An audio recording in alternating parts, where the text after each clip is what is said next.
As I entered the bridal shop, the sound of wind chimes rang out, as sharp as the bitter taste in my throat. Amidst the white fabric and the gorgeous dresses, I saw my younger sister Laura twirling in front of the three-sided mirror, her eyes sparkling with delight. Mother stood beside her, wiping away tears of emotion. "Oh, Laura, you look perfect," she exclaimed, her voice choking. "The wedding dress must have cost more than the average person's monthly income." "Of course, because it was paid for with my own money." When she caught sight of me in the mirror, Laura beamed with a fake smile. "Hannah, you're finally here. How was it? Was it worth every penny?" I clenched my fists. Just 2 weeks ago I discovered that my savings account had been drained of $65,000. It was money I had saved for years to buy my first apartment, and now it was being squandered on my sister's lavish wedding. The illegal transactions had taken place while I was away on business. "Hannah, don't make a fuss," Laura sighed, turning to face me, her eyes innocent. "I'll pay you back. Besides," she smoothed the lace on her dress, her voice full of pride, "you know how important this wedding is, right? Not just for me, but for our family." I turned to my mother, who was avoiding my eyes. "Are you really okay with this?" I asked, trying to contain my anger. My mother hesitated, then said softly, "Laura promised to pay you back. And she was right. This wedding is a great opportunity for her, and for our family." I felt suffocated. But perhaps I shouldn't have been surprised. Laura had long been the favorite, and I had been the one who was always left out. I tried to keep my composure, but my heart pounded in my chest as I watched Laura stand in front of the mirror, proudly wearing the wedding dress I'd bought with my $65,000, money I'd saved for 7 years from overtime, from frugal dinners, from dreams of my own little apartment. Now it was white silk, sparkling beads on the dress my sister wore like a queen, without a shred of guilt. "How could you do this to me?" I tried to keep my voice even, not wanting to turn this moment into a drama for the other customers in the store. Laura turned around, blinking innocently as if I were the one who'd caused the trouble. "Don't take it so seriously, Hannah. I'll pay you back, just not right now," she shrugged, her hands gently smoothing the fabric of her wedding dress, as if everything were completely normal. "Besides, you know how important this wedding is, not just to me but to our whole family." Those words were like a knife cutting into my heart. Important to my family. I had never seen my family care about my future, about the plans I had worked so hard to build, but now, when it was Laura's dream, it all suddenly became a big opportunity that I had to sacrifice. I turned to my mother, who had been silent until now, hoping to find a glimmer of support. "You're really okay with this?" My voice caught. She bent down, her hand unconsciously touching a veil on the hanger. She hesitated, then said softly, "Laura promised to pay me back, and she was right. This wedding is an important opportunity." I laughed, but it was bitter.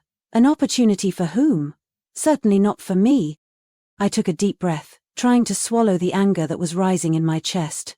My mother had sided with Laura, as she had always done. No matter what she did, no matter how wrong she was, I was always the one asked to yield, to sacrifice, to keep quiet. But this time I couldn't. Not when the money I'd saved for 7 years had been taken away without an apology. I looked straight at Laura, my voice low and determined. "How did you do it? How could I drain your account?" Laura blinked, then smirked as if I'd asked a silly question. "You really think using Mum's birthday as a password is a good idea?" She shrugged, her voice light, as if stealing my life savings was no big deal. "It was easy, sis. But it was used for a good cause." I felt the blood rush to my face. A good cause? A fancy wedding dress? A fancy party to brag about to my friends? That's my good cause? Laura pouted. "You're making a big deal out of it." I said I'd pay you back, just not right now. And anyway, I don't have a choice. This wedding has to be perfect. You know how strict the Becketts are. Oh, right, Daniel Beckett, her fiancé. His family was wealthy, prestigious, and would certainly not accept a middle-class bride like us if the wedding wasn't lavish enough to impress. But that was Laura's problem, not mine. "So you decided to steal my future in exchange for a perfect wedding?" I sneered, hurt and angry. "I hope you think it was worth it." Laura stared at me, her expression hard. "You're not going to call the police, are you?" I stared at Laura, her words echoing in my head like a slap to my pride. Not only had she stolen my money, but she'd also made excuses for it, treating it as if it were a matter of course, a small matter that I had no right to be angry about. I clenched my fists, my nails digging into my palms, trying to contain the anger that was rising in my chest. "It's up to you, Laura," I repeated, my voice low but firm. She raised her eyebrows, her cunning eyes flashing with caution. "What do you mean?" I pulled out my phone, scrolling quickly to a new message. From Henry. "I have everything you need. Ready to meet you whenever you want." My hand tightened on the screen, the anger I felt earlier gradually turning into something else, determination. I looked up at Laura, my gaze colder than ever. "You have 2 weeks to pay me back every penny, everything, no excuses, no delays." Laura sneered, crossing her arms over her chest. "And if I don't? You'll call the police? Seriously, Hannah, you wouldn't dare do that to your own sister." I took a step forward, looking her straight in the eye. "Don't try to see if I dare." For a moment I saw the smile on Laura's lips falter, but immediately she regained her composure, even shaking her head with a faint smile. "I won't do that. I've always been the good one, the one who suffered. I'll forgive like always." I smiled faintly. "We'll see." I turned and walked out of the bridal shop, leaving behind the bright lights and Laura's smug laughter. But she didn't know one thing. This time, I wouldn't forgive. This time, I would take back what was mine. As I got into the car, I opened my phone, my fingers scrolling through the new text from Henry. "We have enough evidence, let's meet at 2 p.m. to discuss the plan." I clenched the phone in my hand. Laura's words still echoed in my head. I've always been the good one, the one who suffered. Maybe it had been true before. But this time, I wouldn't stay silent. Laura had gone too far.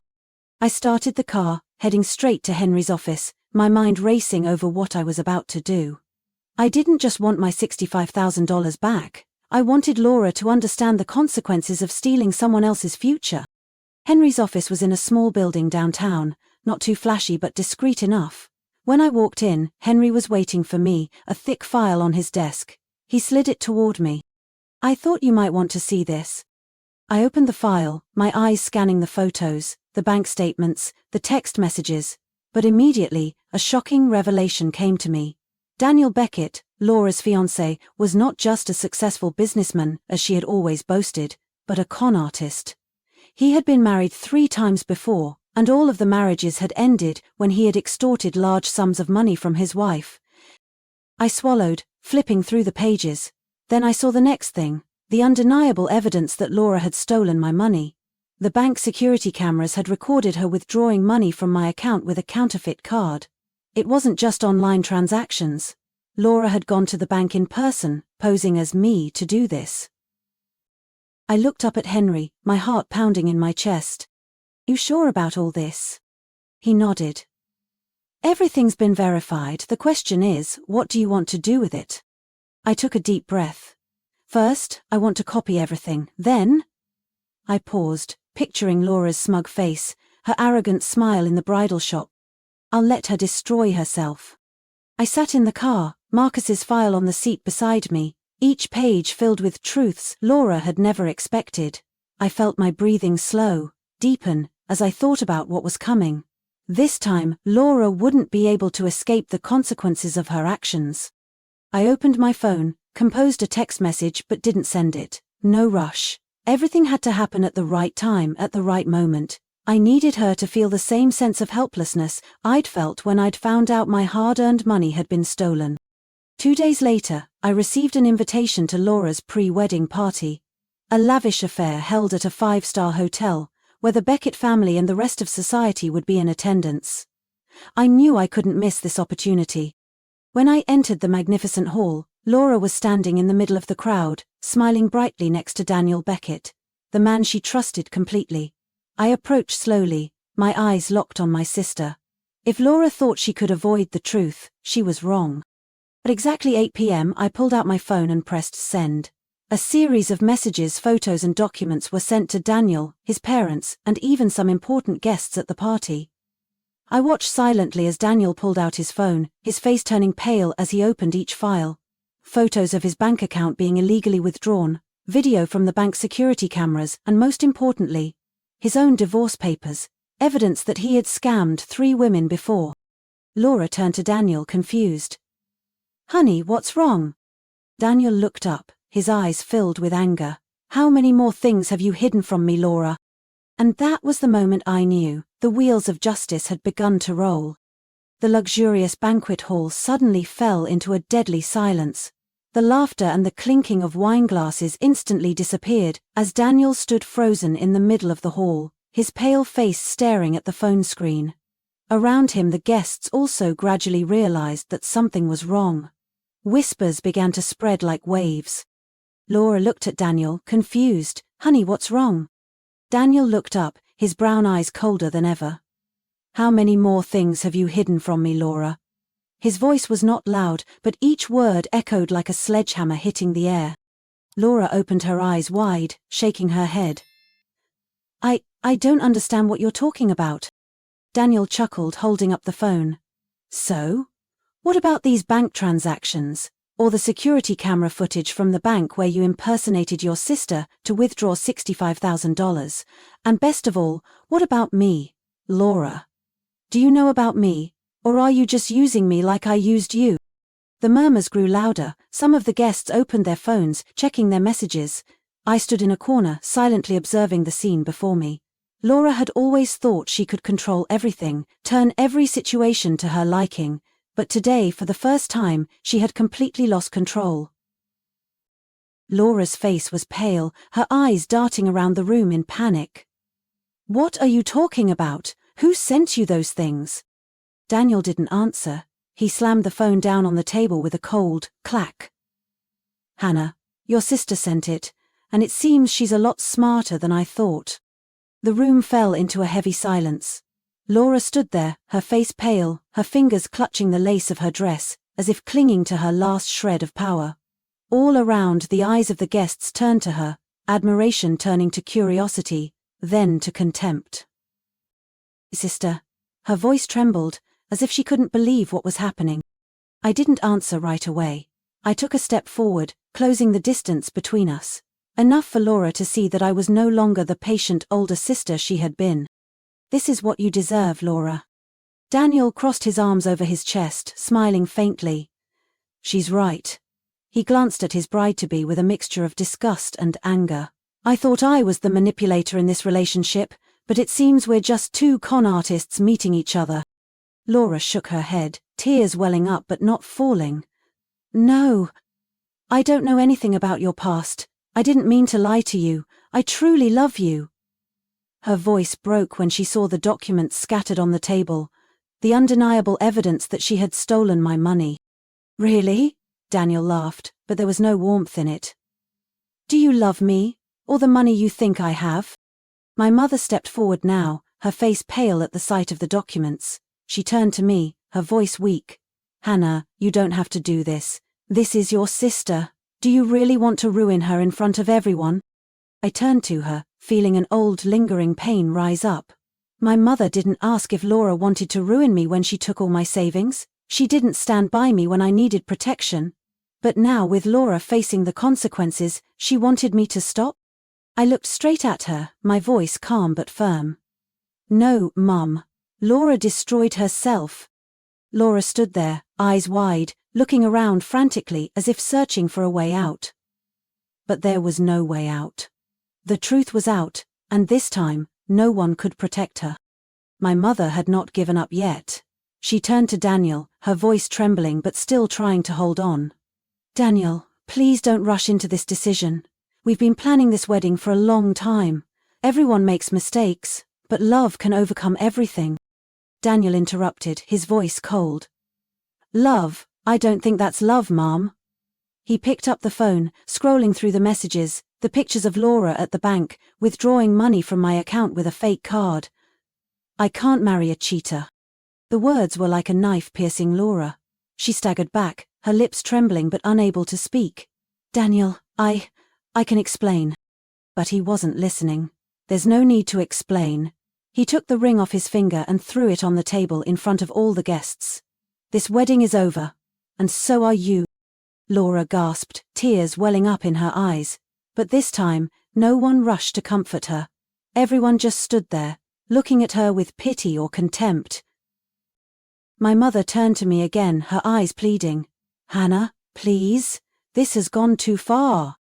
I looked at her, my heart aching, but I didn't regret it. I had endured all my life, but this time I wasn't the one at fault. "No, Mum," I said slowly, clearly. "I'm just helping Laura learn a lesson she should have learned long ago." The room held its breath at my announcement. Everything Laura had worked so hard to build, the perfect appearance, the luxury, the social status, all came crashing down in a matter of minutes. There were no more whispers, only looks of pity or contempt directed her way.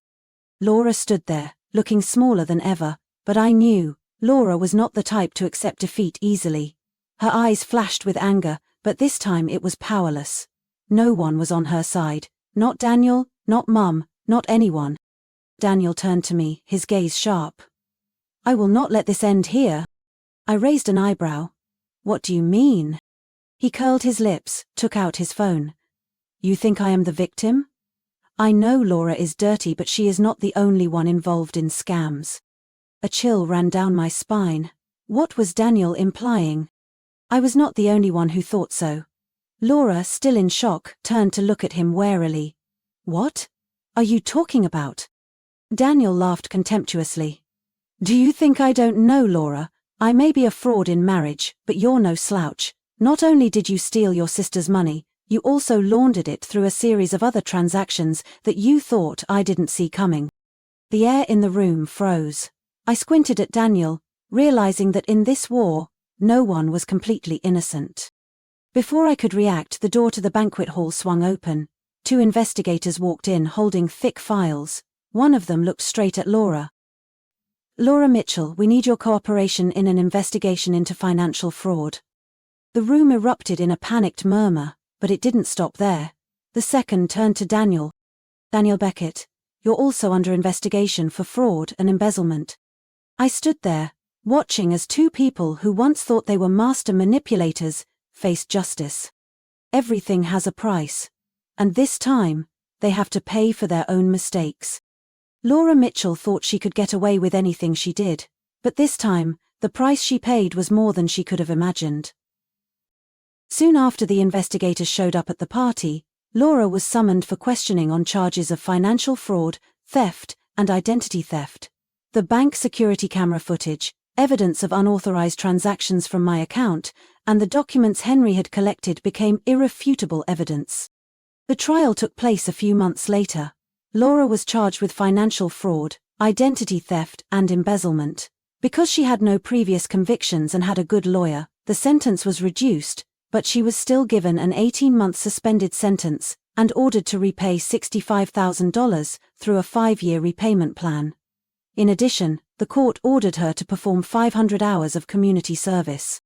After all the secrets were exposed, Daniel Beckett immediately broke off the engagement during the pre-wedding party. Not only that, the Beckett family, who Laura had always wanted to please, also completely cut ties. They didn't want anything to do with a fraud like her.